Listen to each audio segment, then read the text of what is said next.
Shalom semuanya, senang kembali dalam program Nubuatan Natal di Alkitab. Kita bisa bersama, ini sudah episode yang kelima Bapak Ibu ya. Dan saya berharap Bapak Ibu terus belajar. Saya sengaja membagikan Nubuatan Natal di Alkitab ini supaya Bapak Ibu bisa mendapatkan pemahaman yang lengkap gitu ya. Bahwa Natal, kelahiran Yesus Kristus Tuhan Juru Selamat kita 2000 tahun yang lalu itu bukan terjadi begitu saja.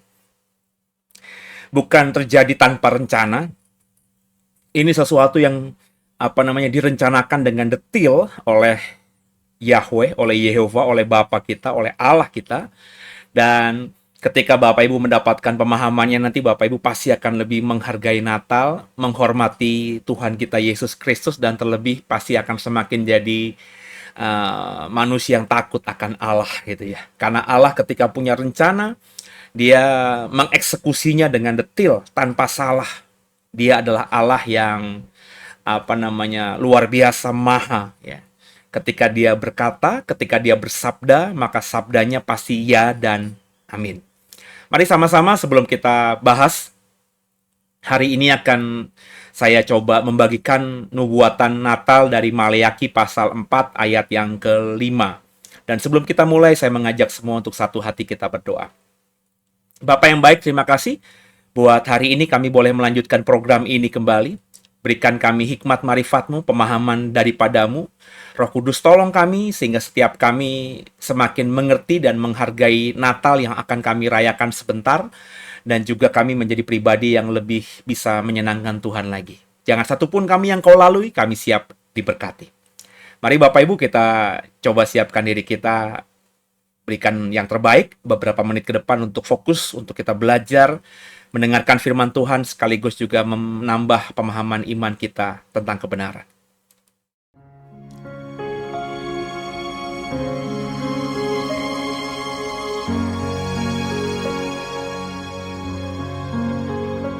The first Noel, the angels did say, was to certain poor shepherds in fields as they lay. In fields where they lay keeping their sheep on a cold winter's night that was so deep. Noel,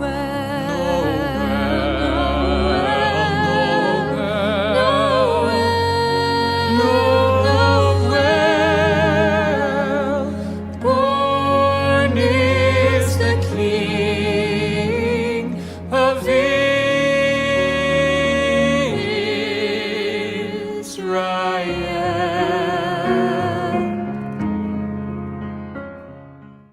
Haleluya ya. Nubuat Natal di Alkitab seri kelima, kita akan membahas dari Maleakhi pasal 4 ayat yang kelima ya. Kita baca dulu ayatnya Bapak Ibu ya. Bersama saya, sesungguhnya aku akan mengutus Nabi Elia kepadamu menjelang datangnya hari Tuhan yang besar dan dahsyat itu. Maleakhi 4 ayat 5. Kembali saya membaca yang saya kasih warna agak semu-semu biru muda. Aku, kata Yehova, akan mengutus Nabi Elia kepadamu menjelang datangnya hari Tuhan. Ya, Tuhannya di sini memakai huruf besar, harinya Elohim, harinya Yahweh. Ya. Nah, konteks ayatnya apa di sini? Bapak Ibu, kalau kita tahu bahwa Maleakhi adalah nabi terakhir yang bernubuat di dalam konteks perjanjian lama. Nabi Maleakhi dalam Maleakhi pasal 4 ini itu fokus bernubuat tentang hari penghakiman dan juga pemulihan, ya. Nanti Bapak Ibu silahkan membaca konteksnya dengan lengkap dalam Maleakhi pasal keempat itu. Jadi isinya tentang nubuatan, tentang adanya penghakiman, adanya pemulihan yang akan datang, yang kemudian disebut sebagai hari Yehova, hari Tuhan. Nah, sebelum hari itu tiba, kata Nabi Maleakhi dalam ayat yang kita baca tadi, Maleakhi 4 ayat 5, dikatakan bahwa Yehova akan mengutus Elia kembali. Ya, clear ya ayatnya ya. Aku akan mengutus Nabi Elia kepadamu menjelang datangnya hari Tuhan. Untuk Bapak Ibu memahami bahwa ketika Maleakhi ini bernubuat, Nabi Elia sudah Tuhan angkat ke surga. Benar ya?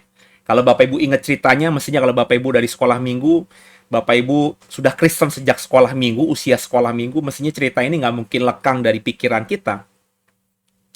Karena cerita tentang Elia yang naik ke surga dengan kereta kuda berapi itu, cerita yang menurut saya sangat wow begitu untuk ukuran saya saat itu yang masih kanak-kanak. Di mana zaman kanak-kanak itu saya banyak dipengaruhi oleh film-film superhero ya. Ada Superman di situ ya, ada Batman di situ ya.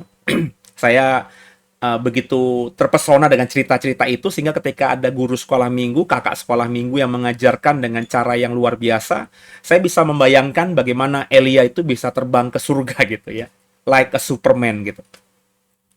Nah, kita tahu bahwa Elia sudah naik ke surga ya. Jadi ketika Maleakhi berkata, aku akan mengutus Nabi Elia kepadamu menjelang datangnya hari Tuhan, ini tentu bicara tentang masa depan. Hari Tuhan dipahami oleh orang Yahudi, diajarkan oleh para rabi-rabi Yahudi, kepada orang Yahudi, kepada orang Israel, bahwa nanti di akhir zaman itulah yang disebut dengan hari Tuhan, hari Yehova, hari Tuhan. Dan sebelum hari itu, kata Nabi Maleakhi, ingat ya ini Nabi yang berkata, dan ini adalah ayat yang ada di Alkitab. Alkitab adalah firman Tuhan, ya dan amin. Jadi kalau ada orang Yahudi, ada saudara yang mengaku bahwa kitab suci mereka, kitab sucimu adalah Alkitab, tapi saudara tidak mempercayai ini akan terjadi di masa yang akan datang dalam konteks Maleakhi, ya, ketika mendapatkan nubuat ini, itu saudara berarti tidak meyakini Alkitab adalah firman Tuhan. Orang Yahudi yang tidak percaya bahwa ini sudah tergenapi, ya, hari Tuhan itu sudah tergenapi dalam konteks ayat ini, ya, berarti orang Yahudi harus menantinya. Sampai saat ini masih menantinya. Saya nggak tahu ya. Saya nggak pernah bertanya langsung kepada orang Yahudi tertentu apakah kalian masih menunggu penggenapan nubuatan Maleakhi 4 ayat 5 ini. Ya, saya juga lagi mencari tahu informasi-informasi tentang hal ini yang mestinya diajarkan juga oleh rabi-rabi kekinian, rabi-rabi masa kini ya. Ada beberapa rabi yang saya dengarkan, saya cukup dipengaruhi oleh cara berpikir mereka tentang penafsiran Taurat, penafsiran Perjanjian Lama, dan itu menginspirasi saya untuk juga ketika mau menafsirkan Perjanjian Lama di Alkitab kita. Jadi clear di sini bahwa kata Maleakhi dan ini nubuat ada di Alkitab harus terjadi. Dia menjelang hari Tuhan, Tuhan akan mengutus Elia kembali. Artinya Elia yang sudah pernah diutus Tuhan di masa lalu, Elia yang sudah dibawa Tuhan ke surga di masa lalu, itu akan diutus kembali menjelang hari Tuhan. Berarti diutus kemana? Diutus kembali untuk melayani orang-orang Yahudi. Begitu ya? Nah ini dipertajam. Jadi Maleakhi pasal berapa tadi? Pasal 4 ayat 5 itu dipertajam. Kalau Bapak Ibu membaca Maleakhi pasal 3 ayat 1, Maleakhi pasal sebelumnya. Saya baca buat saudara. Lihat, aku menyuruh utusanku supaya ia mempersiapkan jalan di hadapanku. Dengan mendadak Tuhan yang kamu cari itu akan masuk ke baitnya. Malaikat perjanjian yang kamu kendaki itu, sesungguhnya ia datang. Firman Tuhan semesta alam. Maleakhi 3 ayat 1. Jadi kalimat yang saya kasih warna hijau itu, Tuhan, Yehova, ya, menyuruh utusan Yehova, ya, supaya ia mempersiapkan jalan di hadapanku, ya, di hadapan Yehova. Ini yang harus dipahami Bapak Ibu, ya. Aku menyuruh utusanku supaya ia mempersiapkan jalan di hadapanku, ya. Karena Tuhan ingin melakukan penghakiman nantinya, ya, Seperti yang kita baca di Maleakhi pasal 4, bahwa Tuhan akan mengirim dulu utusannya Elia, dan kemudian di Maleakhi pasal 3 ini dijelaskan bahwa utusan Tuhan itu, Elia di pasal 4 ayat 5 itu, akan mempersiapkan jalan di hadapan Tuhan. Namun ini menarik juga di Maleakhi pasal 3 ayat 1. Ada kata Tuhan ya dengan T huruf besar, UHAN-nya huruf kecil, dan juga ada TUHAN huruf besar. Kalau Bapak Ibu sudah mengikuti khotbah seri saya tentang Tuhan yang saya khotbahkan di minggu sebelum Natal, minggu kemarin, Bapak Ibu akan paham bahwa kata Tuhan yang T-nya cuma huruf besar, yang lainnya huruf kecil itu menggunakan kata Ibrani Adonai, sedangkan TUHAN itu menggunakan kata Ibrani YHWH, Yahweh, Allah sendiri. Saya sudah jelaskan pengertian kata Tuhan itu sebenarnya adalah Tuanku atau yang mulia, ya. Jadi Adonai bahasa Ibrani, Kurios bahasa Yunani juga, ya. Ini dua kata berbeda dalam dua bahasa, Ibrani dan Yunani, tapi maknanya yang sebenarnya itu adalah Tuanku yang mulia. Bukan Tuhan. Tapi bisa ditaruhkan ke Tuhan jika memang konteksnya Tuhan. Ya. Tapi mestinya ya diterjemahkan menjadi Tuanku, itu yang paling tepat, ya. Bukan disamakan dengan TUHN yang huruf besar itu.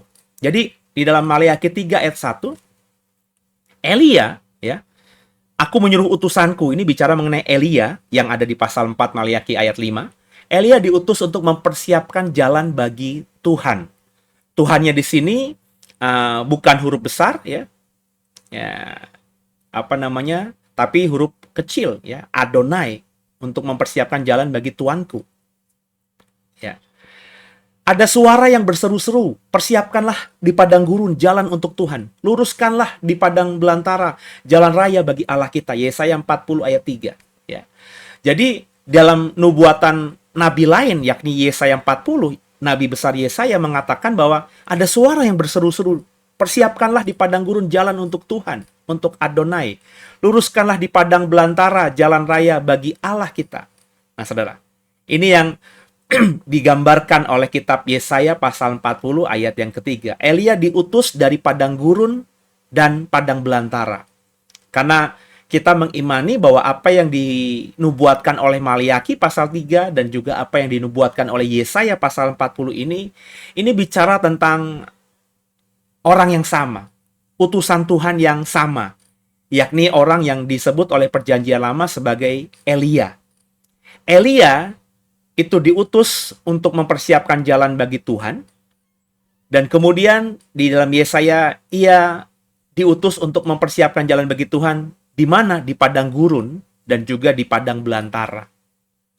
Ini bicara mengenai pelayanan Elia di hari Tuhan, atau tepatnya pelayanan Elia menjelang hari Tuhan. Nah, untuk apa Elia diutus? Ini kan tentu pertanyaan. Dia yang sudah naik ke surga, kenapa diutus kembali di masa depan menjelang hari Tuhan? Itu kan pertanyaan. Ya. Maleakhi 4 ayat 6 mengatakan demikian. Maka Elia ini, akan membuat hati bapak-bapak berbalik kepada anak-anaknya, dan hati anak-anak kepada bapak-bapaknya, supaya jangan aku datang untuk memukul bumi sehingga musnah. Ya, ini tentu sama dengan pelayanan Nabi Elia sebelumnya. Bahwa Elia itu kan berperang dengan nabi-nabi Baal, di mana Baal itu adalah dewa asing, Allah asing, ilah asing, yang juga sudah dipertuhankan oleh orang-orang Yahudi, orang-orang Israel.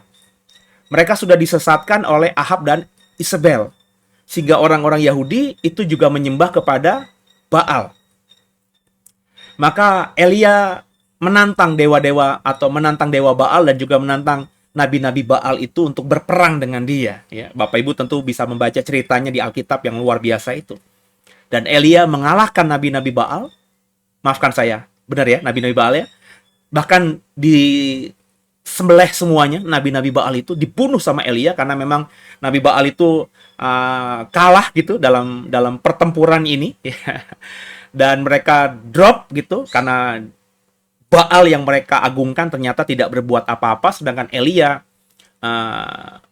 bertambah kuasa Tuhan atasnya karena Tuhan berperkara pada dia. Sehingga dengan otoritas itu dia bisa menaklukkan nabi-nabi Baal dan bahkan membunuh semua nabi-nabi Baal. Sehingga akhirnya orang-orang Yahudi, orang-orang Israel pada saat itu banyak yang bertobat.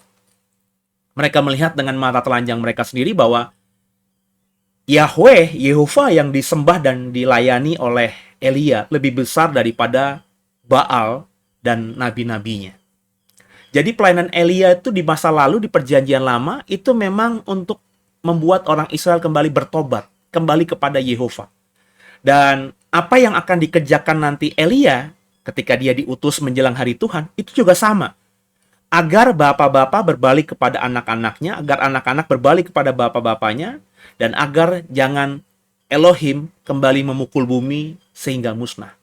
Jadi pelayanan pelayanan Nabi Elia yang akan datang menjelang hari Tuhan itu supaya ada pertobatan di menjelang hari Tuhan. Ya, ini harus dipahami. Berbalik itu kan bertobat. Kata bertobat itu, kata pertobatan itu kan metanoia itu kan berarti berbalik 180 derajat. Ya. Dari tadinya, kalau dalam konteks Maleakhi 4 ayat 6 tadi, banyak bapak yang tidak sayang sama anaknya jadi sayang, banyak anak yang nggak sayang sama bapaknya jadi sayang, itu bertolak belakang 180 derajat, itulah pertobatan, itulah metanoia. Itulah berbalik, itulah makna esensi dari kata pertobatan. Maka Elia nanti akan diutus Tuhan menjelang hari Tuhan di akhir zaman, agar orang-orang yang hidup menjelang hari Tuhan di akhir zaman itu bisa bertobat. Nah, nubuat Maleakhi ini digenapi dengan sempurna. Nubuatan Maleakhi juga didukung oleh nubuatan Yesaya tadi. Kan Yesaya tadi pasal 40 kan mengatakan bahwa ada suara di padang gurun yang mengajak orang untuk kembali kepada Elohim di padang belantara tadi, yang membuka jalan bagi Tuhan itu. Ya. Ini tergenapi dengan sempurna. Nubuatan Maleakhi 3 dan juga 4, juga Yesaya pasal 40 tadi, ini digenapi oleh Yehova, oleh Yahweh, menjelang Natal pertama. Jadi terjadi menjelang Natal pertama. Jadi bisa diasumsikan bahwa hari Tuhan itu adalah Natal pertama yang kita rayakan sebentar lagi tanggal 25 Desember oleh seluruh gereja di dunia ini, di mana kelahiran Yesus itu dipercayai oleh gereja hari ini terjadi 2000-an tahun yang lalu. Berarti ngomongin hari Tuhan ini bukan bicara mengenai akhir zaman nanti yang belum terjadi di 2023 ketika saya buat program ini. Tapi hari Tuhan itu hari di mana Tuhan akan melakukan penghakiman dan juga pengadilan tadi, ya. Itu terjadi 2000 tahun yang lalu. Dan menjelang Natal pertama yang sudah terjadi 2000 tahun yang lalu ini, nubuatan Maleakhi dan Yesaya ini menurut saya sudah digenapi. Nubuat Yesaya digenapi dalam diri yang seseorang yang namanya Yohanes Pembaptis. Kita baca Matius 3 ayat 1-3. Pada waktu itu tampillah Yohanes Pembaptis di padang gurun Yudea dan memberitakan, "Bertobatlah, sebab kerajaan surga sudah dekat."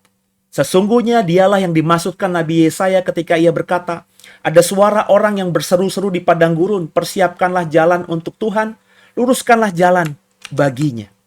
Inilah rupanya saudara, yang harus kita imani, harus kita percayai, bahwa apa yang dinubuatkan oleh Maleakhi di pasal 3 dan pasal 4, di mana Elia nanti akan diutus kembali untuk membuka jalan bagi Tuhan. Kemudian secara spesifik Yesaya dalam konteks slide kita ini, di pasal 40 tadi yang berkata bahwa Tuhan akan mengutus seseorang untuk membuka jalan.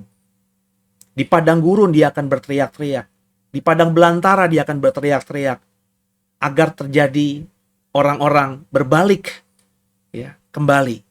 Hati bapak-bapak kembali kepada anak-anaknya dan hati anak-anak kembali kepada bapaknya. Ada pertobatan yang saya bilang tadi. Dan dalam Matius 3 ayat 1-3, Yohanes Pembaptis ini dikatakan dengan jelas tampil dari padang gurun. Seperti yang dinubuatkan oleh Yesaya tadi. Ada suara orang yang berseru-seru di padang gurun. Persiapkanlah jalan bagi Tuhan, luruskanlah jalan baginya. Yohanes tampil di padang gurun. Kalau kita baca juga Yesaya tadi, agar hati bapa kembali kepada anak, agar hati anak kembali kepada bapa, yang saya simpulkan tadi, agar terjadi pertobatan, itu juga tergenapi. Kenapa? Karena perkataan Yohanes di padang gurun itu, bertobatlah, bertobatlah, sebab kerajaan surga sudah dekat. Yohanes Pembaptis itu inti pelayanannya kepada Yehova adalah membuat orang Israel bertobat. Ketika orang Israel mau mendengar dirinya, mendengarkan khotbahnya, mereka bertanya, apa yang harus kami lakukan? Berilah dirimu dibaptis sebagai tanda bahwa dirimu sudah bertobat. Baptisan Yohanes adalah baptisan pertobatan. Orang yang mau dibaptis sama Yohanes itu orang yang mau bertobat. Orang yang mau kembali ke jalannya Yehova. Dan apa yang dinubuatkan oleh Yesaya pasal 40 tadi sudah digenapi dalam Matius 3 ayat 1-3. Digenapi dalam diri siapa? Digenapi dalam diri Yohanes Pembaptis. Matius mengatakannya dengan tajam bahwa suara orang berseru di padang gurun, persiapkanlah jalan untuk Tuhan, luruskanlah jalan baginya itu. Kata Matius adalah Yohanes Pembaptis. Seperti yang dinubuatkan oleh Yesaya dan juga oleh Maleaki. Lebih spesifik, tadi sudah kita mengatakan, sudah kita temukan bahwa nubuatan Yesaya itu sudah tergenapi, kata Matius dalam diri Yohanes Pembaptis. Bagaimana dengan nubuatan Maleaki? Bagi saya, nubuatan Maleaki pasal 3 dan pasal 4 yang sudah kita bahas tadi, itu juga digenapi dalam diri Yohanes. Fakta ini kita bisa temukan dalam Matius 11 ayat 7-10. Jadi apa yang dinubuatkan oleh Maleaki di perjanjian lama, oleh Matius dikonfirmasi sudah tergenapi. Coba kita baca ya, Matius 11 ayat 7-10. Setelah murid-murid Yohanes pergi, mulailah Yesus berbicara kepada orang banyak itu tentang Yohanes. Jadi rupanya sebelum ini terjadi, ada banyak muridnya Yohanes yang bertanya kepada Yesus, apakah kau dia yang kami nanti-nantikan? Nah, setelah murid-murid Yohanes ini pergi, mulailah Yesus berbicara kepada orang banyak tentang Yohanes Pembaptis dalam hal ini. Untuk apakah kamu pergi ke padang gurun? Melihat bulu yang digoyangkan, angin kian kemari? Atau untuk apakah kamu pergi? Melihat orang yang berpakaian halus? Orang yang berpakaian halus itu tempatnya di istana raja. Jadi untuk apakah kamu pergi ke padang gurun itu? Untuk apa kamu pergi ke padang gurun kalau tidak melihat orang yang berpakaian halus? Kurang lebih begitu ya. Melihat nabi? Benar. Ini kata Tuhan Yesus ya. Dan aku berkata kepadamu, bahkan lebih daripada nabi. Karena tentang dia. Tentang siapa? Yohanes Pembaptis. Karena Yesus tadi berbicara kepada orang banyak tentang Yohanes Pembaptis. Karena tentang Yohanes ada tertulis, lihatlah, aku menyuruh utusanku mendahului engkau. Ia akan mempersiapkan jalanmu di hadapanmu. Matius 11 ayat 7-10. Jadi Bapak Ibu, Yesus menyatakan dengan jelas siapa Yohanes itu. Yohanes, kata Yesus, adalah bukan sekedar nabi, lebih daripada nabi. Ya. Dan Yesus berkata, dialah yang kata Nabi Maleaki pasal 3, pasal 4 tadi, yang diutus Tuhan untuk membuka jalan bagi Tuhan. Mempersiapkan jalan bagi Tuhan. Jadi Yesus mengkonfirmasi bahwa Yohanes Pembaptis itu adalah orang yang disampaikan dalam nubuatan Maleaki pasal 3 dan pasal 4. Dan dalam Maleaki 3 pasal 4 juga, itu kan Maleaki berkata, Nabi Elia akan diutus kembali. Jadi secara clear, Yesus berkata bahwa Elia yang kalian nanti-nantikan akan diutus Tuhan menjelang hari Tuhan, seperti yang disampaikan oleh Nabi Maleaki itu adalah Yohanes.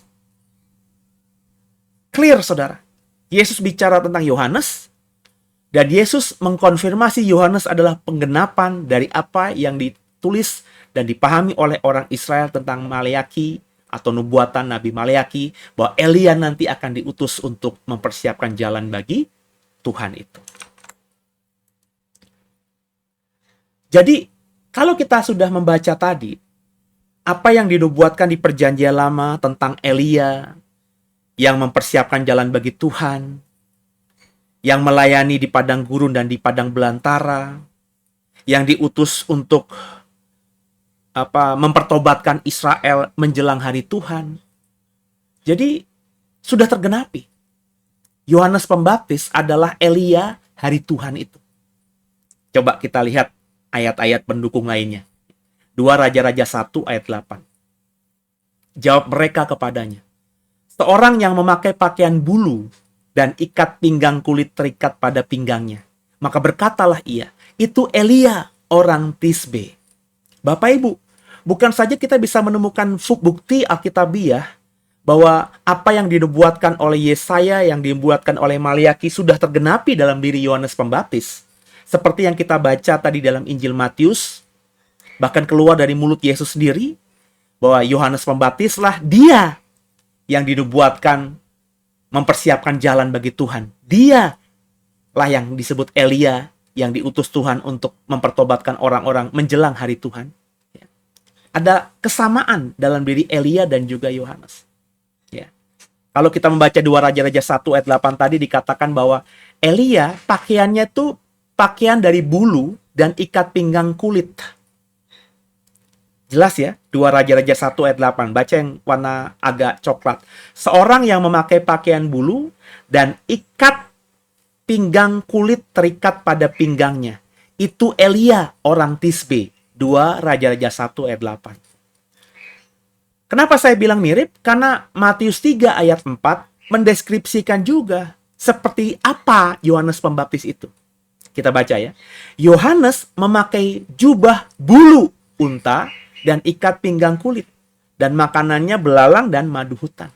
Perhatikan kesamaan soal pakaian dari Elia dan juga Yohanes. Sama-sama memakai pakaian dari bulu. Cuma kalau kita bicara Elia tidak dijelaskan bulu binatang apa. Tapi kalau Yohanes dikatakan bulu unta. Dan keduanya selain memakai pakaian dari bulu, juga memakai ikat pinggang kulit. Dan sekedar informasi saja Bapak Ibu. Ya.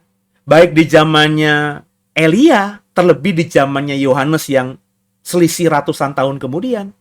Pakaian orang kebanyakan itu bukan bulu binatang lagi, tapi sudah menjadi pakaian yang cenderung lebih halus.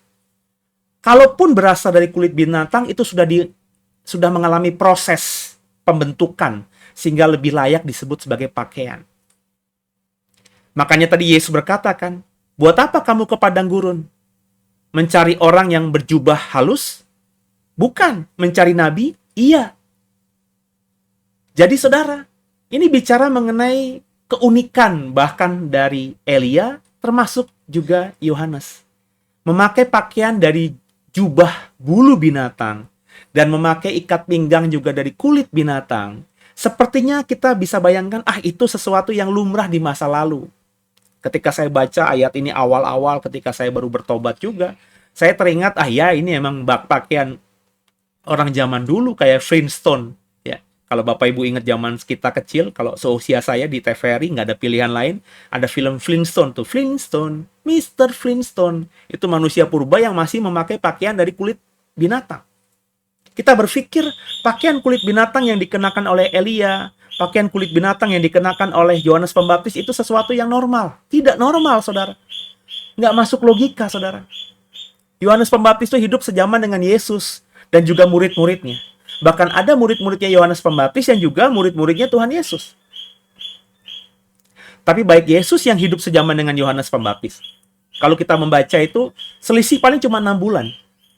Karena ketika Maria mengetahui bahwa dia mengandung dari Roh Kudus, kemudian malaikat Tuhan kan juga datang dalam mimpi mengatakan bahwa Elisabet, sepupumu itu juga mengandung. Dan ketika Maria sampai ke rumahnya Elisabet, Elisabet sudah mengandung 6 bulan kurang lebih. Jadi perbedaan usia antara Yohanes Pembaptis dengan Yesus kurang lebih 6 bulan. Kalau lebih, kalau kurang, ya nggak sampai setahun. Paling hanya sebulan saja. Kurang lebih seusia itulah perbedaan mereka. Dan Yesus tidak pernah dikatakan Alkitab memakai pakaian dari bulu. Murid-muridnya tidak ada yang dijelaskan oleh Alkitab memakai pakaian dari bulu binatang. Semua sudah memakai pakaian yang dari kain biasa. Bahkan mungkin yang kalau kaya sudah memakai pakaian yang dari kain halus. Kalau lebih kaya lagi kain sutra. Kalau yang paling termulia adalah kain berwarna ungu. Yang tentunya sutra halus. Sudah ada kain dari sutra itu Bapak Ibu. Di zaman itu dipakai oleh orang-orang kaya, para bangsawan, raja dan juga permaisuri, anak-anak raja. Semuanya memakai pakaian dari kain sutra. Jadi apa yang kita bisa baca yang dikenakan baik oleh Elia maupun juga Yohanes itu sesuatu yang tidak normal. Apakah semua nabi berpakaian seperti itu? Bisa saja. Karena tadi ketika Yesus bertanya, kamu ngapain ke padang gurun? Mencari orang yang berjubah halus? Tidak. Nabi. Ya, nabi. Jadi bisa dari kalimat Tuhan Yesus itu kita bisa berasumsi, kita bisa menyimpulkan nabi-nabi di Perjanjian Lama sebagian besar memang memakai pakaian dari kulit binatang. Dan ini sesuatu yang nyentrik, sesuatu yang nggak wajar, sesuatu yang nggak lazim. Jadi bisa bayangkan Bapak Ibu, Tuhan Yesus ketika lewat Yesaya, lewat Mika, Maleaki, maafkan saya, menubuatkan tentang diutusnya kembali Elia menjelang hari Tuhan, itu begitu spesifiknya. Kenapa harus Elia? Kenapa bukan nabi yang lain? Kalau kau berkata, mungkin Elia nggak pernah mengalami kematian, Pak, jadi dia diutus. Ya kenapa nggak Henok? Bukankah Henok juga tidak mengalami kematian? Atau kalau daripada Elia, lebih bombastis kalau itu Musa. Sebab Musa itu bukan cuma nabi, tapi pemimpin yang paling dihormati oleh orang Israel. Kenapa mesti Elia? Saya membaca karena memang Tuhan, Yahweh dalam hal ini, ketika merancangkan tentang Natal ini, dia merancangkan sesuatu dengan detail. Bapak Ibu nanti bisa ikuti materi ini hari esok ya. Hari esok adalah seri yang ke-6, seri terakhir dari nubuatan Alkitab tentang Natal. Saya akan menyimpulkan bagaimana Yahweh itu begitu detailnya, begitu spesifiknya, menubuatkan tentang Natal pertama, kelahiran Yesus 2000 tahun yang lalu itu, lewat nabi-nabinya di Perjanjian Lama. Dan nubuatnya begitu detail, sehingga tidak mungkin ada orang yang bisa memalsukannya. Jadi kalau ada orang mengaku dirinya adalah Mesias, orang mengaku dirinya adalah Immanuel, orang mengaku dirinya adalah Raja, pengganti Daud, dan seterusnya, dan seterusnya, dan seterusnya. Nggak mungkin bisa. Sebab meskipun ada orang yang mengaku demikian, tinggal kita cek aja di Alkitab, maka pengakuan dirinya bahwa dirinya adalah Mesias bisa kita gugurkan. Kenapa? Ada banyak nubuatan tentang Natal pertama, tentang kelahiran Mesias itu. Jadi, Yehova Yahweh sudah memagari Natal pertama ini dengan banyak nubuatan yang spesifik. Paling nggak Bapak Ibu sudah belajar kan bersama saya dalam seri pertama, bahwa Mesias harus lahir di Bethlehem. Mungkin kau berkata, ya gampang lah itu bisa kebetulan aja Pak. Karena semua anak Daud itu ya kampung halamannya kan kampung halaman Daud di Bethlehem. Maka kalau ada keturunan Daud, ada Mesias yang adalah keturunan Daud lahir di Bethlehem, itu begitu mudah. Oke. Kalau bagi saya itu Bethlehem aja udah merujuk sesuatu yang tidak masuk akal. Karena orang-orang yang keturunan Daud itu sudah diaspora, bukan tinggal di kampung halamannya. Kayak Yusuf sudah tinggal di Nazaret. Maka kalau Yusuf berkeluarga dan istrinya sudah mau melahirkan, ngapain dia ke Bethlehem? Meskipun itu kampung halaman nenek moyangnya, bisa saja dia sudah tidak punya lagi keluarga dekat di Bethlehem. Ibu bapaknya mungkin sudah keluar jauh di Bethlehem dan sudah mati. So, apa urgensinya dia kembali ke Bethlehem? Tapi ada nubuatan lagi yang kita sudah pelajari dalam beberapa hari kemarin. Bahwa keturunan Daud yang akan jadi Mesias selain lahir di Bethlehem, harus lahir dari perawan. Nah ini yang saya bilang nggak ada duanya. Anak Daud yang lahir di Bethlehem mungkin bukan cuma Yesus. Tapi anak Daud yang lahir di Bethlehem dan lahir dari seorang perawan, itu nggak mungkin ada selain Yesus. Nah selain nubuatan-nubuatan yang sudah kita pelajari tadi, ini juga nubuatan tentang Natal. Bahwa sebelum Natal, Tuhan akan mengutus hambanya, Elia, kata Maleaki, untuk mempersiapkan jalan bagi Tuhan menurut Yesaya. Agar mempertobatkan bapak-bapak kembali kepada anak-anak, anak-anak kembali kepada bapak. Dan Elia itu pakaiannya binatang, kulit binatang. Ikat pinggangnya juga dari kulit. Dan perhatikan baik-baik, itu semua tergenapi dalam diri Yohanes Pembaptis. Bicara mengenai siapa Yohanes Pembaptis, Yesus berkata, dialah itu. Dialah yang disebutkan Nabi, berteriak di padang gurun, bertobat.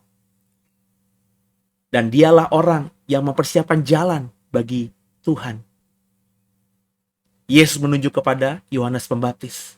Dan ayat-ayat yang Yesus ucapkan itu adalah ayat-ayat yang bicara soal utusan Tuhan yang akan diutus menjelang hari Tuhan. Yakni siapa? Elia. Jadi nubuatan ini nubuatan yang spesifik.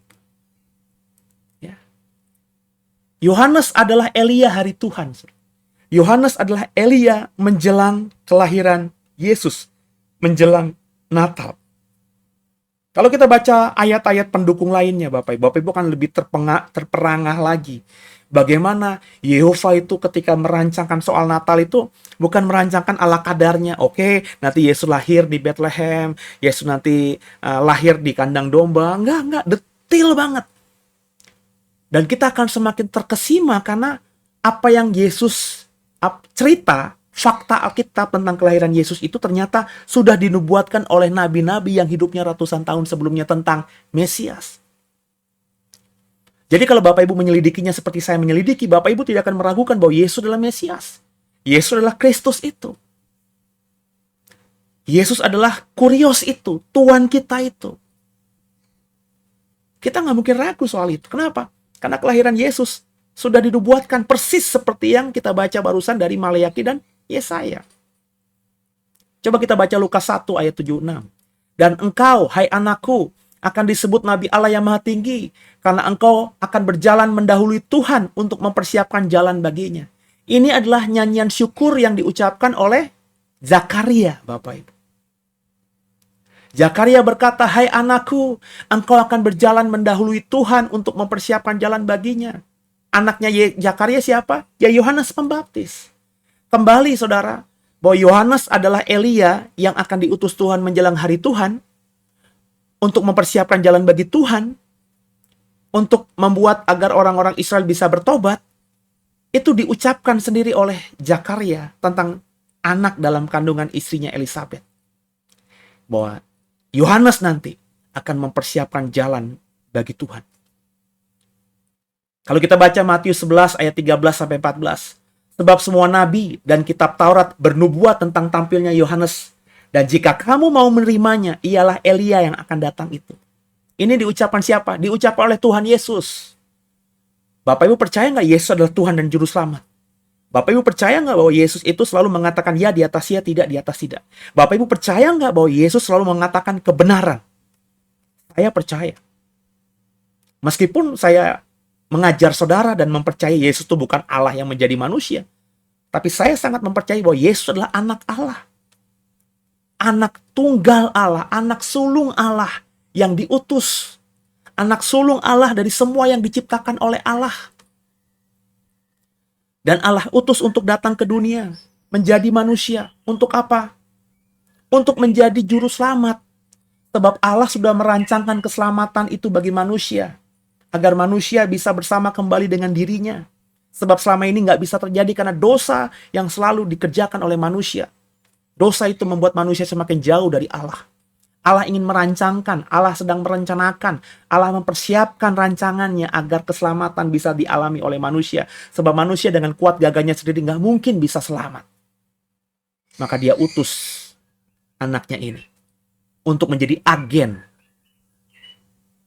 dari keselamatan yang sedang dia rancanakan. Makanya sekarang kita berkata bahwa Yesus adalah juru selamat kita.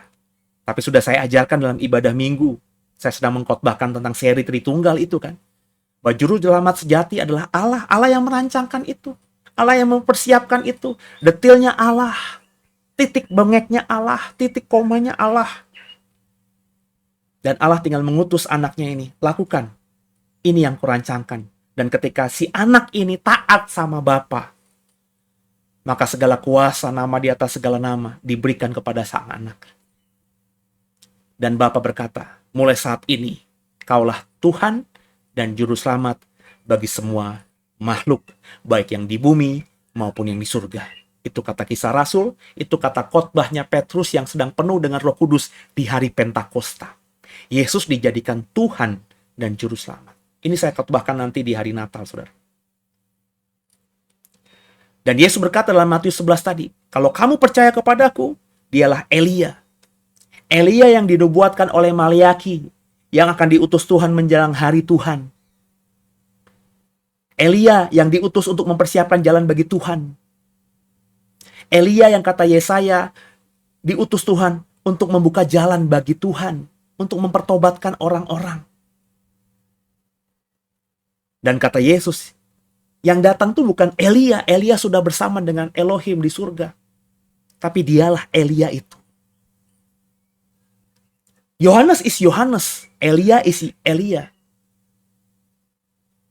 Ternyata menurut kata Tuhan Yesus, yang nanti datang itu, seperti yang dinubuatkan oleh Maliaki itu, bukan Elia yang dulu pernah naik ke surga, bukan Elia yang dulu pernah mengalahkan nabi-nabi Baal, bukan Elia yang dulu pernah melayani Tuhan di perjanjian lama.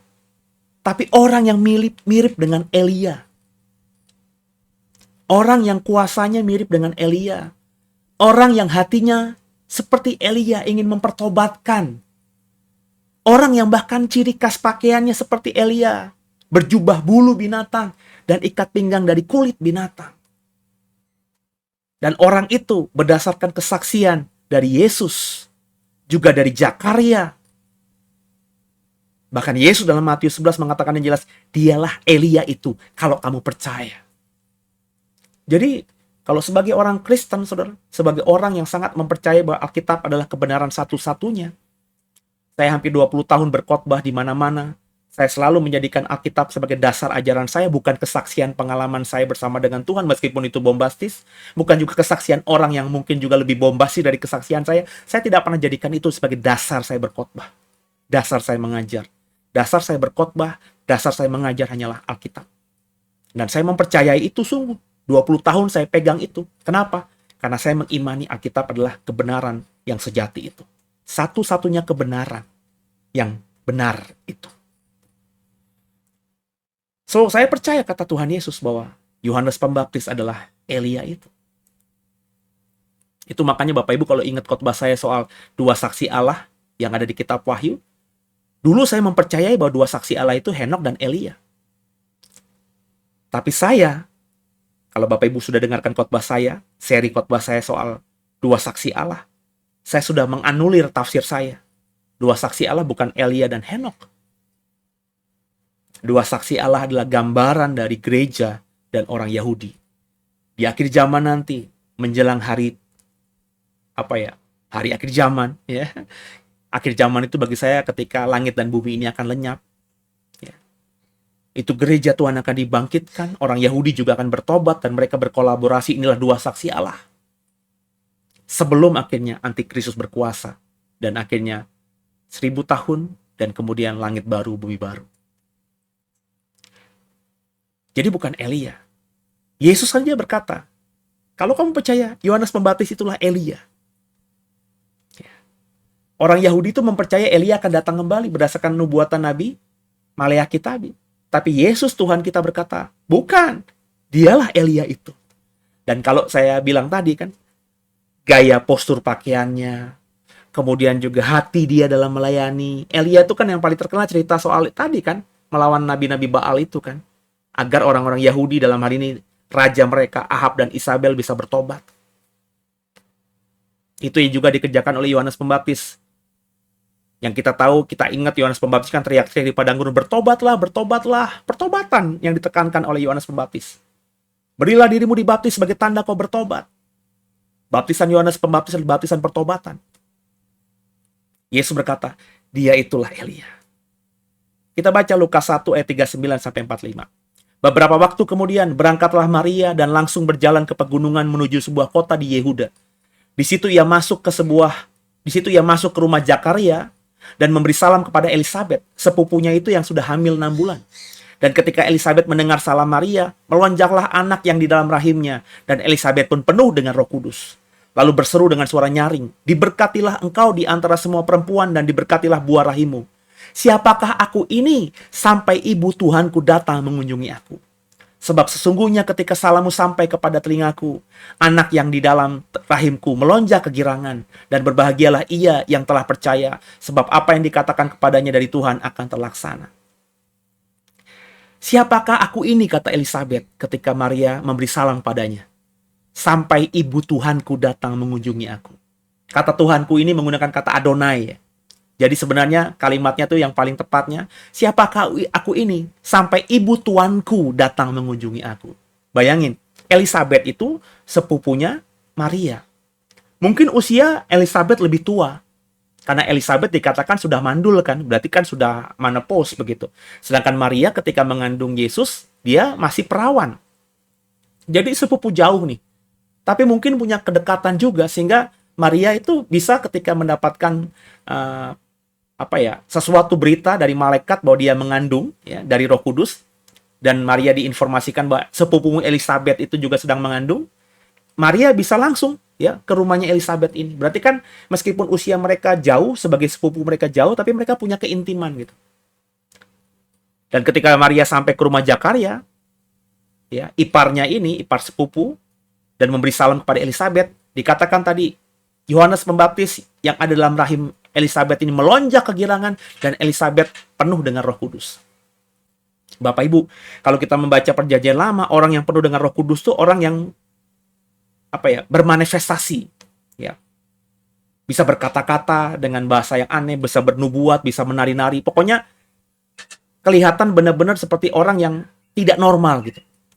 Jadi ketika Bapak Ibu membaca Elizabeth pun penuh dengan Roh Kudus, ya berarti dia seperti nabi-nabi kalau memang mendapatkan kepenuhan Roh Kudus atau Roh Allah itu. Bapak bisa cek di Perjanjian Lama. Bagaimana nabi-nabi itu kalau kepenuhan Allah itu gimana? Kepenuhan Roh Allah itu bagaimana? Ya. Dan Elizabeth yang penuh dengan Roh Kudus itu berkata, "Siapa aku ini sampai ibu tuanku?" Padahal kan mestinya kan, siapakah aku ini sampai ibu keponakanku kan? Tapi dia berkata bahwa ibu tuanku, maksudnya yang ada dalam kandungan Maria itu adalah Adonainya, tuannya dia.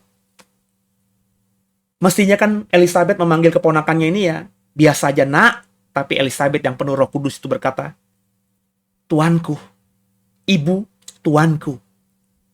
Dia berkata langsung kepada Yesus, "Kau bukan keponakanku, kaulah tuanku." Luar biasa nggak saudara? Jadi ada konfirmasi-konfirmasi yang bukan 1, 2, 3. Di mana bahwa Yohanes Pembaptis itu memang seseorang yang sudah dinubuatkan oleh Nabi Maleaki maupun juga Nabi Yesaya. Elizabeth salah satu yang mengkonfirmasi bahwa bayi dalam kandungan Maria itu bukan bayi biasa, tapi bayi tuannya. Yakni tuannya sendiri, kuriosnya, Adonainya.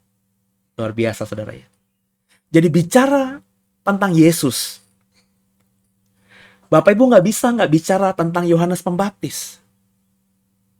Kalau Bapak Ibu sudah mengerti tentang hal ini, apa yang saya baru sampaikan tadi, bahwa Maleaki mengatakan bahwa sebelum hari Tuhan, Tuhan akan mengutus hambanya. Tuhan akan mengutus Elia untuk mempersiapkan jalan bagi Tuhan menjelang hari Tuhan. Kemudian Yesaya mengatakan bahwa Elia yang akan datang nanti, akan ada suara di padang gurun, di padang belantara, yang membawa orang-orang agar bertobat, bapa kembali kepada anak, anak kembali kepada bapa. Sebelum hari Tuhan harus terjadi ini, Elia diutus kembali untuk membuka jalan. Dan nubuatan ini tergenapi. Menurut siapa? Menurut Tuhan Yesus. Menurut siapa lagi? Menurut Zakaria. Menurut siapa lagi? Menurut Elizabeth. Yesus berkata dalam Matius 11 tadi, kalau kamu percaya, dialah Elia itu. Yesus mengutip bahwa apa yang dilakukannya itu, dengan berteriak di padang gurun, bertobat, itu penggenapan dari nubuatan Yesaya. Bahwa ada suara di padang gurun, ada suara di padang belantara. Zakaria kan Bapak Ibu tahu, ketika dia mendapatkan penglihatan bahwa dia akan punya anak, kemudian Tuhan mengunci mulutnya. Sehingga ketika Elizabeth hamil tua, Zakaria nggak bisa ngomong apa-apa. Ketika Zakaria habis bertemu dengan Tuhan terus keluar kemah, dan dia tidak bisa bicara, Alkitab mengatakan semua orang tahu bahwa ada yang terjadi dalam kemah suci itu. Dan ketika Zakaria akhirnya menyebutkan namanya Yohanes, karena banyak orang mau memberi nama yang aneh-aneh. Padahal dia sudah dapat jawaban dari Tuhan bahwa kalau anak itu lahir, berikan namanya Yohanes. Maka ketika orang mulai mengasih ide namanya ini, Zakaria berkata, Yohanes, anakku harus nama Yohanes. Tiba-tiba mulutnya terbuka. Dan habis itu dia bersuka cita dengan kalimat tadi. Anakku, kau akan membuka jalan bagi Tuhan. Zakaria berkata demikian. Elizabeth tadi dalam slide sebelumnya, ketika Maria menyampaikan salam kepadanya, Bayi Yohanes dalam kandungannya yang kurang lebih usia 6 bulan itu melonjak. Elizabeth penuh dengan Roh Kudus dan berkata, siapakah aku ini sampai ibu tuanku memberikan salam kepada aku. Saya rasa hanya butuh 2 saksi, kata Alkitab. Ini lebih dari 2 saksi. Yesus, Yohanes Pembaptis, dan Elizabeth. Semua mengatakan bahwa Yohanes Pembaptis itu perannya penting. Dialah yang membuka jalan bagi Yesus. Bapak Ibu tentu mau saya jelaskan lebih detail lagi nggak? Israel itu hampir ratusan tahun itu tidak pernah melihat Nabi. Kerohanian orang Yahudi sudah menjadi suam-suam kuku. Mereka beribadah, tapi mereka tidak sungguh-sungguh percaya kepada Yehova. Imam-imam korupsi semuanya. Salah satu bentuk korup dari keimaman saat itu apa? Orang-orang Yahudi itu nggak bisa bawa hewan korban dari rumahnya. Kalau sampai hewan korbannya sampai, yang dibawa dari rumahnya itu sampai untuk mau dikorbankan di Bait Allah, ada saja alasan para imam, korban binatang itu tidak kudus, ada cacatnya, ada celaknya. Sehingga banyak orang Yahudi akhirnya kesusahan. Imam-imam memakai ini untuk jadi alasan menjual hewan kurban di pelataran Bait Allah. Itu makanya Yesus pernah marah kan? Kau jadikan rumah Bapakku sebagai sarang penyamun. Imam sudah korup. Di tengah situasi seperti ini kita bisa mengerti. Ya. Bagaimana kehidupan orang Yahudi, kehidupan rohani orang Yahudi itu. Udah suam-suam kuku. Satu sisi banyak rabi-rabi mengatakan, kita harus berharap pada nubuatan, Mesias akan datang. Mesias anak Daud nanti akan menyelamatkan kita. Tapi mereka juga, alah kapan?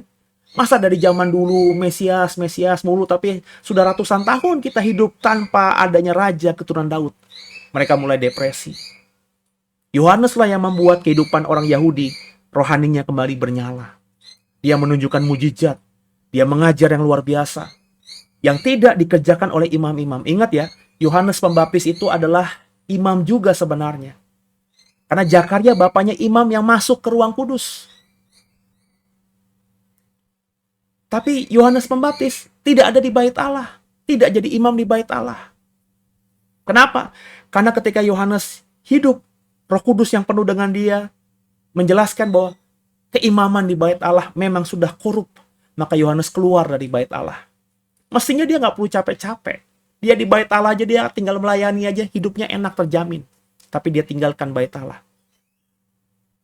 Alkitab mengatakan dia berteriak-teriak, bertobat dari padang gurun, dari padang belantara sesuai dengan nubuatan Nabi Yesaya dan apa yang kita saksikan dalam Perjanjian Baru. Makanya banyak orang mengatakan bahwa Yohanes Pembaptis ini imam, keturunan Lewi, tapi yang sudah keluar dari keimaman di Bait Allah, dan mungkin bergabung dengan imam-imam yang sudah menolak imam di Bait Allah dengan membuat persekutuan atau komunitas sekte, Eseni namanya. Eseni itu adalah kelompok imam-imam yang menganggap bahwa imam-imam di Bait Allah itu sudah korupsi, sudah dosa. Ini imam-imam yang radikal, imam-imam yang ortodoks. Kalau Bapak Ibu belajar sejarah, keimaman di Bait Allah itu bahkan sudah najis karena di zaman Yunani ketika berkuasa ada banyak imam besar yang tidak punya darah Harun, tidak punya darah Lewi, bahkan orang kafir yang dijadikan imam. Jabatan imam sudah diperjualbelikan zaman itu. Maka orang-orang ini yang merasa diri punya darah langsung, darah Lewi, darah Harun, itu menganggap bahwa Bait Allah sudah tidak baik lagi. Maka mereka mengasingkan diri. Mereka memakai baju putih-putih, kerjaan mereka cuma menyalin kitab-kitab suci, beribadah hanya kepada Yehova. Kelompok Eseni itu begitu. Yohanes Pembaptis kemungkinan besar adalah satu dari bagian dari orang-orang Eseni ini. Jadi bicara mengenai Yesus, nggak bisa kita tidak bicara Yohanes Pembaptis. Bicara Natal, nggak bisa kita tidak bicara tentang kelahiran Yohanes Pembaptis. Tanpa Yohanes, bahkan saya berkata, Yesus bukan Tuhan. Jadi Yesus Tuhan itu Bapak Ibu, itu kita harus ukur dari apa? Dari firman Tuhan. Salah satu nubuatan Maleakhi tadi, salah satunya nubuatan Yesaya tadi. Kalau Yohanes kita buang dari cerita Perjanjian Baru, dan Bapak Ibu berkata Yesus adalah Tuhan, Yesus adalah Mesias, Yesus adalah Kristus, Yesus adalah juru selamat, Yesus adalah keturunan Daud, maka Bapak Ibu pasti akan bertanya, lalu Maleaki ini nubuatannya kapan digenapi? Lalu Yesaya ini nubuatannya kapan tergenapi? Bukankah kata Maleaki dan kata Yesaya sebelum hari Tuhan, sebelum Tuhan datang menghakimi dan seterusnya, harus datang dulu Elia, harus diutus lagi Elia. Siapa figur Elia ini? Yesus saja ketika ditanya apakah kau Elia, Yesus berkata, bukan. Kalau kamu mau percaya aku, Yohanes Pembaptislah Elia itu. Jadi kalau iman kita kepada Yesus, tapi kalau Yohanes Pembaptis kita hapus dari perjanjian baru, berarti ada nubuatan nabi-nabi PL. Dalam hal ini Maleaki dan Yesaya yang belum tergenapi. Maka Yesus sebagai Tuhan itu harus kita pertanyakan, benar apa tidak? Tapi kalau sekarang saya sangat meyakini, Yesus adalah Tuhan Juru Selamat, Kristus dan Mesias saya. Kenapa? Karena selain nubuatan-nubuatan yang sudah saya jelaskan tadi, lahir di Bethlehem, di episode sebelumnya ya, lahir dari perawan, namanya Immanuel. Dia juga dipanggil keluar dari Mesir. Itu kan seri khotbah saya kemarin. Dan dia juga adalah Yesus lahir didahului dengan Elia. Sesuai dengan apa yang dinubuatkan oleh Maleaki, sesuai dengan apa yang dinubuatkan oleh Yesaya. Jadi nubuatan nabi-nabi PL tentang kelahiran Mesias anak Daud ini, itu semuanya tergenapi dalam diri siapa? Yesus. Yehova ketika merancangkan Natal, merancangkan kelahiran Yesus untuk kita, begitu detil, begitu spesifik, sehingga tidak akan ada yang bisa memalsukannya. Gak bisa orang berkata, aku Mesias, sebab aku lahir di Bethlehem. Sebab nubuatan Mika berkata begini, hai Bethlehem Efrata, kau tidak akan menjadi yang terkecil dari suku Yehuda.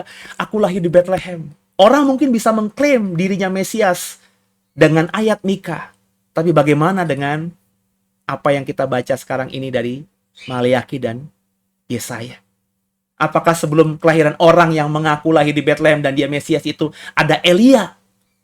Siapa Elianya? Orang mungkin bisa mengklaim, ya, saya ini menggenapi apa yang dinubuatkan oleh perjanjian lama dan juga oleh perjanjian baru. Dari Mesir, kupanggil anakku itu. Aku adalah orang yang datang dari Mesir.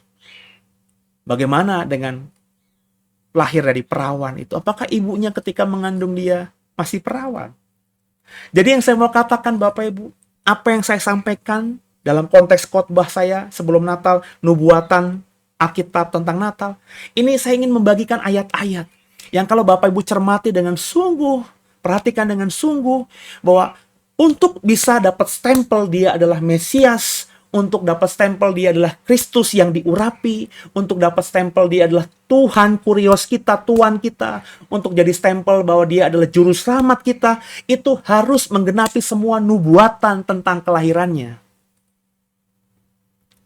Salah satu kelahiran Sang Mesias Kristus yang diurapi. Salah satu ciri nubuatan yang harus digenapi dalam diri anak Daud ini, Juru Selamat kita. Itu harus sebelum lahir dibuka jalannya oleh Elia. Dan itu kata Zakaria, kata Elisabet, kata Tuhan Yesus, kata Alkitab kita, digenapi dalam diri Yohanes Pembaptis.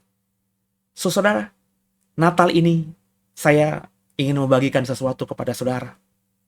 Bahwa Yehova kita, Yahweh kita adalah Sang Sutradara Agung. Untuk merancangkan keselamatan buat kita. Dia merancangkan terlebih dahulu bagaimana Juru Selamat itu lahir sebagai manusia. Dan untuk memagari agar Juru Selamat itu cuma satu-satunya. Nggak bisa disamakan. Nggak bisa dimirip-miripkan. Nggak bisa ada yang memalsukannya. Maka dia pagari kelahiran Juru Selamat manusia itu dengan banyak nubuatan nabi-nabinya di perjanjian lama. Dan satu demi satu nubuatan itu sudah saya bagikan kepada saudara. Mestinya sekarang ini saudara menghargai siapa Yesusmu itu. Dia adalah anak Allah yang diutus untuk menjadi Juru Selamat kita. Di mana kelahirannya sebagai manusia di bumi ini itu dipagari dengan banyak nubuatan yang harus semuanya tergenapi terlebih dahulu. Kalau ada satu yang belum digenapi, maka dia bukan juru selamat, bukan Mesias, bukan Tuhan kita. Tapi kalau kau sudah mengikuti, terlebih nanti episode terakhir besok kau ikuti juga.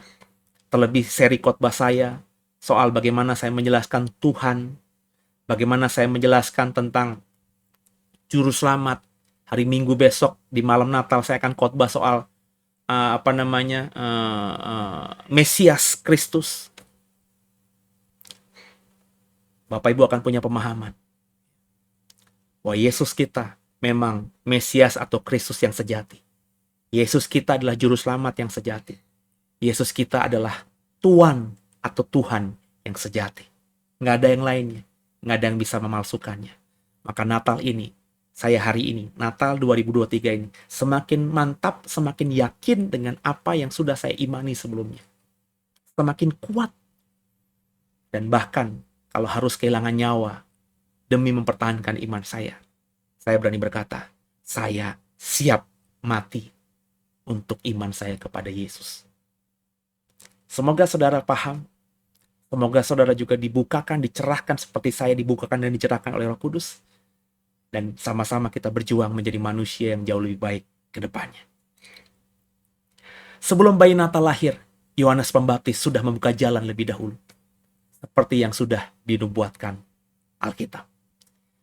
Kelahiran Yohanes Pembaptis, datangnya Yohanes Pembaptis, itu salah satu nubuat yang harus digenapi dahulu sebelum kita melihat bayi Natal, bayi Juru Selamat, bayi Mesias dan Kristus itu lahir ke dunia. Semoga Bapak Ibu diberkati. Ada beberapa pengumuman. Kembali saya mengumumkan ada beberapa rangkaian Natal dan Tahun Baru. Saya mengajak Bapak Ibu untuk mendukung lewat doa. Kalau tinggal di Serpong, Bapak Ibu bisa datang di ibadah malam Natal besok hari Minggu jam 4. Hari Natalnya kita jam 11. Kemudian habis itu akan ada program tentang bagaimana menjadi manusia yang lebih baik sepanjang tahun 2024 di channel YouTube The Way Leaders ini. Setiap jam 4 akan kami upload lagi. Kemudian juga Bapak Ibu di malam tahun barunya saya undang juga hari Minggu jam 4 sore. Kemudian juga saya mengundang Bapak Ibu juga untuk bisa hadir di tahun barunya ya jam 10 pagi juga ya, hari Seninnya untuk sama-sama kita beribadah syukur di tahun yang baru, dan habis ibadah tahun baru kita mau berbagi, gereja mau berbagi berkat makan siang kepada orang di sekitar. Kalau Bapak Ibu tergerak, Bapak Ibu punya kerinduan, bisa dukung juga selain doa dengan dana. Dan dana itu akan kami kelola untuk bisa menjadi alat juga untuk memberkati banyak orang lainnya. Yuk, sama-sama kita belajar untuk terus memberi yang terbaik kepada Tuhan sebelum kita berharap berkat terbaik dari Tuhan terjadi atas kita. Kalau Bapak Ibu mau mendukung dengan dana, pelayanan JKIDW, pelayanan dari digital ministry ini, ataupun juga mendukung terutama program-program kami di tahun baru nanti, dalam hal ini salah satu yang mau kita tekankan karena butuh dana juga untuk berbagi makan siang bersama orang lain. Saya mengajak Bapak Ibu untuk bisa ikut menabur. Mungkin kalau 10.000, 100.000 itu kita jadikan nasi padang cuma bisa jadi 3 porsi. Tapi kalau duit 10.000, 100.000 terutama contohnya Bapak Ibu bisa tabur bersama, dikumpulkan di kolektif, kita mungkin bisa beri mungkin 100 porsi kepada orang lain ketika kita bekerja sama, bergotong royong bahu-membahu dengan orang lainnya. Ayo, sama-sama kita sukseskan program ini. Kita memulai tahun yang baru dengan memberkati terlebih dahulu, karena kita berharap di 2024 kita diberkati Tuhan. Lakukan dulu, maka apa yang kau tabur, itu yang kau tuai. Yuk sama-sama, biji mata Tuhan. Saya kembali mengajak semua untuk bersama-sama kami melayani Tuhan bersama. Dan sebelum kita akhiri, saya mengajak kembali semua untuk satu hati kita doa. Bapak yang baik, terima kasih buat segalanya. Kami bersyukur hari ini kami mendapatkan pemahaman yang baru lagi tentang Yohanes Pembaptis, bahwa Yohanes Pembaptis itu bukan sekedar yang membuka jalan bagi Tuhan, tapi Yohanes Pembaptis itu datang ke dunia ini menjadi manusia itu karena memang untuk menggenapi nubuatan menjelang Natal, nubuatan Nabi Maleaki, nubuatan Nabi Yesaya. bahwa sebelum harinya Tuhan, sebelum Tuhan menghakimi, harus diutus kembali Elia menjelang hari Tuhan untuk mempersiapkan jalan, membuka jalan bagi Tuhan. Dan itu yang dikerjakan oleh Yohanes Pembaptis, membuka jalan bagi Yesus, sehingga ketika Yesus datang melayani, orang-orang Yahudi yang tadinya sudah suam-suam kuku, kembali sudah dalam semangat yang luar biasa karena mereka sudah bertobat, berusaha untuk hidup kudus. Sehingga ketika Yesus melayani, ladang itu sudah siap. Ladang itu sudah siap untuk ditabur firman, sudah gembur. Sehingga banyak orang yang bertobat, dan ketika Yesus selesaikan tugasnya 3,5 tahun, gereja Tuhan para rasul menuai. Ada pertobatan luar biasa. Dalam sekali khotbah saja ada 3.000 orang yang bertobat dan memberi diri mereka dibaptis di hari Pentakosta itu. Semua dimulai lewat nubuatan-nubuatan yang harus tergenapi terlebih dahulu. Sehingga kami meyakini hari ini tanpa ragu bahwa Yesus adalah Tuhan kami. Yesus adalah Juru Selamat kami. Yesus adalah Mesias Kristus yang diurapi. Dan kami tak ragukan itu. Terima kasih Roh Kudus buat hikmat-Mu. Dan kami percaya program ini akan jadi berkat. Kami rindu juga untuk berbagi program ini. Di-share program ini kepada yang lain. Sehingga yang lain semakin mengerti juga kebenaran yang sejati.